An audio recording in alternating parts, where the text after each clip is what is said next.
Hello, प्रणाम, नमस्ते। हाय। तो आज हम आ गए हैं वैशाली का जो पार्क है, यहाँ पर छठ पर्व मनाया जा रहा है। तो आप सबका स्वागत है। 17 तारीख से लेके आज 19 तारीख है, तीसरा दिन है।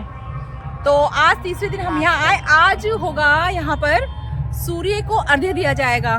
जो अस्त होंगे उस समय यहाँ पे स्त्रियाँ उनको अर्घ्य देंगी और आगे वहीं जाके पता करते हैं। चलिए हमारे साथ। तो आपको सुनाई दे रहा है म्यूजिक? चलो जल्दी से ज्वाइन करते हैं, वहाँ देखते हैं क्या प्रोग्राम हो रहा है और कैसे ये लोग अर्घ्य देते हैं, कैसे पूजा करते हैं। वहाँ के जो लोगों ने ये व्रत रखा होगा उनसे पूछते हैं। चल के आ जाओ। क्लियर आ रहा है?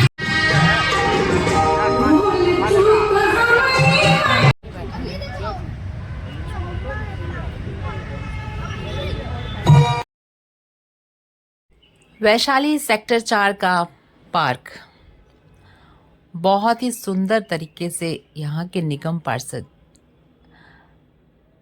ने सब लोगों के साथ मिलकर बहुत ही सुंदर तरीके से सजाया है। और ये है जहाँ पर छठ मैया की पूजा की जाएगी।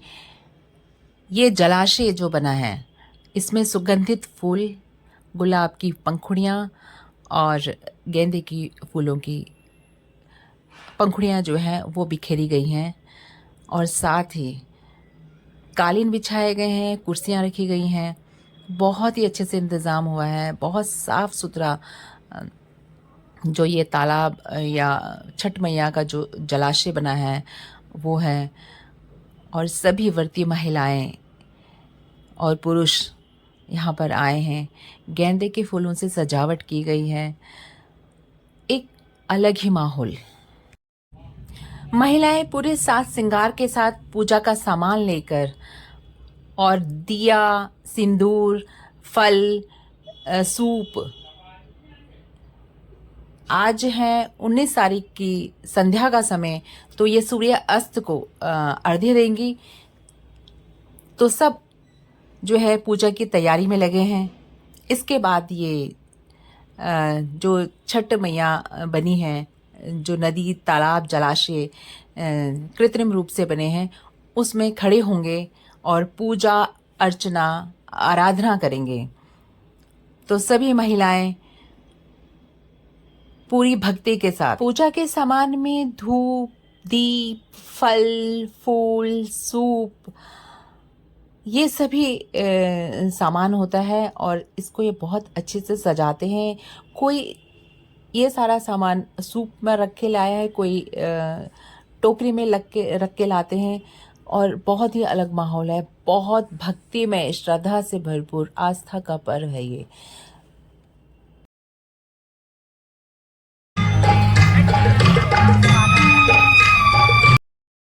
मेरे पीछे एक सज्जन खड़े हैं, तो आइए करते हैं उनसे बात। आस्था से भरपूर श्रद्धा भक्ति का ये जो पर्व है छठ पूजा, इसके बारे में इनसे कुछ बातचीत करते हैं और जानते हैं इस छठ पूजा के बारे में।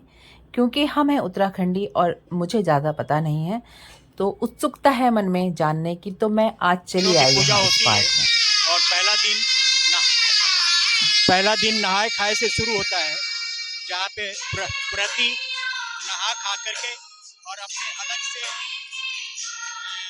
बर्तन में चूल्हे पे, और वो बहुत ही सादा भोजन बिना प्याज लहसुन के, चावल दाल, घिया की सब्जी, अक्सर कुछ पकौड़ी वगैरह खाती है। तो पहला दिन ऐसे चलता है।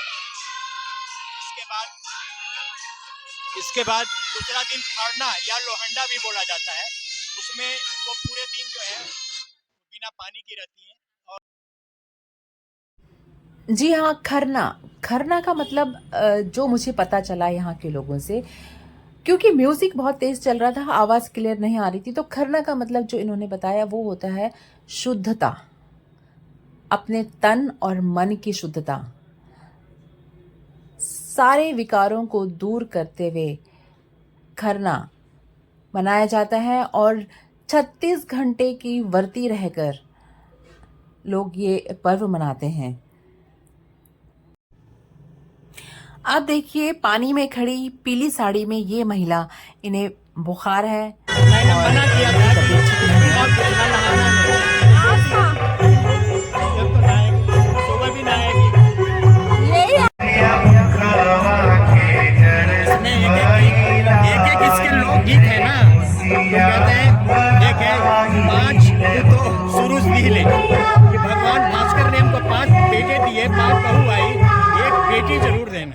अच्छा, छठी मैया जो थी वो सूरज भगवान की छठ पूजा भास्कर सेवा समिति वैशाली की तरफ से आप सभी छठ व्रतियों का अम्बेडकर पार्क से वैशाली बहुत सारे डायलॉग हैं, जैसे पैरट से शुरू है। गिरवा के पात पे उगले सूरज देव झाके झूके के करेलू छठ बरतिया के झाके झूके काजू नतिया एक गोहनतिया के झाके झूके के करेलू भज बरतिया के उकरे खातिर कय करेलू छठ बरतिया की ओकरे खातिर। भरोसा था, तो उसे विश्वास था कि भगवान हमें स्वस्थ रखेंगे तो मैं कमा पाऊंगी, और कमा पाऊंगी तो इसके लिए मुझे सूर्य देव का आशीर्वाद चाहिए, आशीर्वाद चाहिए। और इसीलिए इसी आस्था से हम लोग छठ पर्व मनाते हैं। इसमें सबसे पहले खरना होता है, जिसमें पूजा के लिए अपने आप को तैयार करते हैं और सात्विक भोजन करते हैं। उसमें कद्दू भात खाते हैं, कद्दू भात खा के सात्विक भोजन करके पूजा का शुरुआत करते हैं। और उसके बाद खरना में हम रसिया बनाते हैं, जिससे कि खरना किया जाता है। रसिया बनाते हैं जिसमें खरना किया जाता है, और शाम में एक ही बार भोजन करते हैं और वो सभी शांति से बैठे रहते हैं। और अगर बीच में कोई बोल दिया तो उसका खाना बंद हो जाता है व्रतियों का। तो एक ही टाइम भोजन करते हैं। फर्स्ट अर्घ जो ये पर्व जो पहला पर्व है, जिसमें डूबते हुए सूर्य को प्रणाम करते हैं और उगते हुए सूर्य को भी प्रणाम करते हैं, यानी जीवन के उतार चढ़ाव में समान रहेंगे। ये इसका मुख्य उद्देश्य है। बहुत ही अच्छे से बताया आप दोनों ने। उगते हुए सूरज और डूबते हुए सूरज दोनों को प्रणाम, ताकि जीवन का बैलेंस बना रहे। अस्त होते हुए सूर्य को अर्घ्य देने और उनको प्रणाम, ताकि कल सुबह सूर्य उदय हो और फिर से हम आकर आपकी आराधना करें।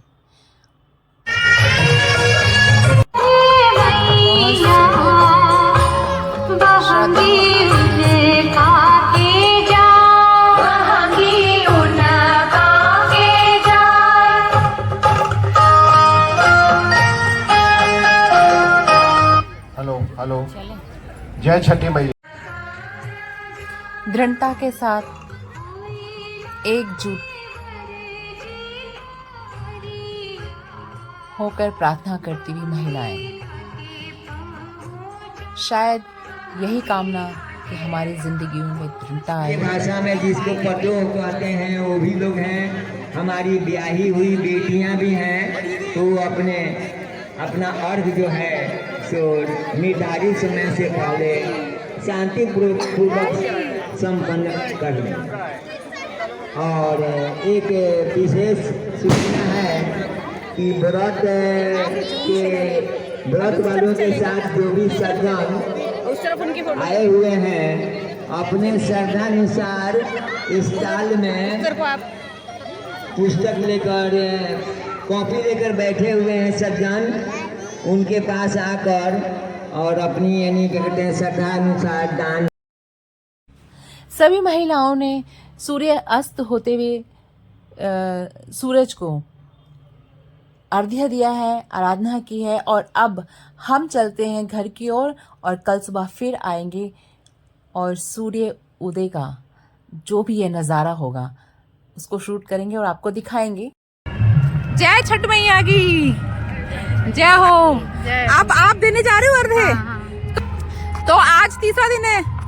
आज तीसरा दिन है। तो सूर्यास्त उठते हैं, आज सुबह उठते हैं। अच्छा। हाँ। तो ये जो नहाए खाए खराए ये क्या है, इसके बारे में बता दो थोड़ा सा। इसके बारे में जैसे कि अब व्रत कर रहे हैं तो अरवा चावल का, चना का दाल, लौकी का सब्जी यही बनता है। हाँ जी। हाँ, वही अच्छा। नहा खा हम लोग बरौना करते हैं। अच्छा। हाँ। तो यही मतलब है इसका, खराए नहाए खाएगा। हाँ। अच्छा जी। चलिए जी, छठी मैया की जय हो। जय हो। अगली सुबह 5:30 बजे का समय, तारीख है 20 नवंबर और मैं चल पड़ी हूँ वहीं। देखिए अंधेरा कितना है, कहीं उजाला नहीं है। जहाँ ट्यूब की रोशनी आएगी वहाँ थोड़ा सा उजाला दिखाई देगा, लेकिन मुझे सुबह का शूट करना है तो मैं अकेली ही निकल पड़ी हूँ उस पार्क की तरफ जहाँ पर छठी पर्व का आज आखिरी दिन है। सूर्योदय होगा और वहाँ पर जल का अर्घ्य दिया जाएगा। यहाँ पहुँचते ही देखती हूँ कि महिलाएं, भक्तगण, श्रद्धालु पानी में खड़े हैं क्योंकि छठ मैया को आज अर्घ्य दिया जाएगा, सूर्य देवता की आराधना की जाएगी। पानी जाहिर सी बात है ठंडा है, नवंबर का महीना है और 20 तारीख है आज, और सुबह का समय 5:30-6 बजे के आसपास, शायद 5:45 हो चुके होंगे क्योंकि 5:30 में घर से निकली थी। और ये महिला है जो पूरी आस्था के साथ अपने इस सूप में तरह तरह के फल लेके खड़ी हैं। एक इसमें वजन है, लेकिन ये कम से कम आधा घंटा मुझे हो गया देखते हुए, और इसके बाद ये 6:45 तक खड़ी रहेंगी। तो मेरे ख्याल से 1.5 घंटा पानी में रहेंगी। तो ये है आस्था की ताकत। श्रद्धा की डुबकियां लगा रहे हैं। इनको कोई ठंड नहीं है लग रही। तो भक्ति रस में डूबी हुई महिलाएं छठ मैया की आराधना करती हुई, बहुत ही खूबसूरत माहौल। आज के समय में आस्था का होना भी बहुत ज़रूरी है। एक अलग ताकत मिलती है, मुख पर एक तेज़ आता है। मैंने देखा यहाँ पे जितनी भी महिलाएं छठ पूजा कर रही थी, इन्होंने नाक से लेके ऊपर तक सिंदूर लगाया हुआ था, और इनका जो त्वचा थी, स्किन थी, वो एक अलग तरीके से ग्लो कर रही थी, चमक रही थी। छठ पूजा जो है वैदिक युग से चली आ रही है। ऐसा नहीं है कि अब ये इंसानों के द्वारा अब बनाई गई है। संध्या और उषा अर्घ्य का जो ये अनुसंधान है, इसका उल्लेख तो ऋग्वेद में भी मिलता है। छठ घाट पर यहाँ लोगों ने बहुत सुंदर सुंदर पूजा की वेदियाँ भी बनाई हैं। पूजा अर्चना करते हुए आज 20 तारीख को ये सूर्य को अर्घ्य देंगे। उगते हुए सूरज को इनका यहाँ से व्रत समाप्त हो जाए। जल में ये खड़ी थी और बाहर शॉल ओढ़े मैं कांप रही थी। शॉल नहीं था, मैंने एक दुपट्टा लाई थी कॉटन का, अच्छे जो विंटर में पहनते। इनकी दृढ़ता, श्रद्धा और भक्ति देखकर हम लोग नमन करते हैं इनको। ये माता जी अपने परिवार के लिए, अपनी संतान के लिए आज सुबह सुबह ये व्रत रखकर शायद यही कामना कर रही हैं कि सारे बच्चों के कष्ट हर लें और उनके हिस्से का कष्ट मुझे दे दें। तो माता जी की जो दुआएं हैं उनके परिवार के लिए वो सफल हों। देखने में कमज़ोर हैं, लेकिन अंदर से इनकी शक्ति की जो ताकत है वो दिखाई देती है। पानी में खड़ी हैं और पूरी श्रद्धा के साथ पूजा अर्चना कर रही हैं। श्रद्धा की डुबकी, आस्था की डुबकी, भक्ति के साथ। तो जब हम ये सब देखते हैं तो हमारे अंदर भी कहीं ना कहीं एक पॉजिटिविटी आती है भक्ति को लेकर। ये हिंदुस्तान है सनातनियों का। कहते हैं ना, यहाँ पत्थर भी पूजे जाते हैं, तो आस्था तो सबकी जागेगी ही।